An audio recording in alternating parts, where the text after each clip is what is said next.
ছবিতে আজকাল আর তেমন ভাবে দেখতে পাচ্ছি না, ডান্স ডিরেকশনে। গত বছরই আমার দুটো কাজ হয়ে গেল, পুতুল নাচের রীতিকথা এবং রান্নাবাটি। পুতুল নাচের রীতিকথাতে কোনো অনুষ্ঠান প্রিমিয়ার কিছুতেই আমাকে ডাকা হয়নি। আচ্ছা। আমাদের কোরিওগ্রাফারদের সবার সঙ্গে শেষ পাতায় নাম ওঠে, সেটা কেউ পড়ুক না পড়ুক, যখন দর্শকরা বেরিয়ে যায়।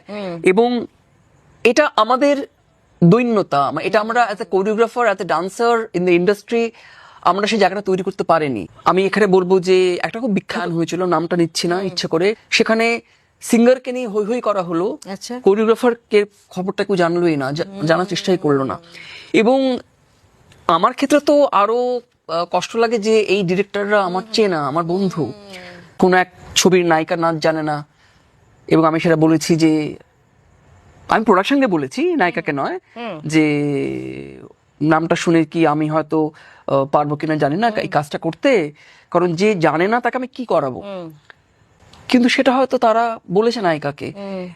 এবং তারপরে পার্টিতে, সোশ্যাল গ্যাদারিং এ সেদিকে মুখ ঘুরিয়ে দিচ্ছে। আচ্ছা। তখন বুঝলাম যে এটা পছন্দ হচ্ছে না। মানে দেখ, তুই গান জানিস না, তোকে বললাম তুই ভীষণ ভালো গাইছিস, মানে যে যেটা জানে না সেটা করবে এবং তাকে বাহবা দিতে হবে। দিতেই হবে। আমারই হয়তো দল থেকে বেরিয়ে গিয়ে ছাত্রছাত্রী যারা করছে তারা হয়তো আমাকেও মানবে না।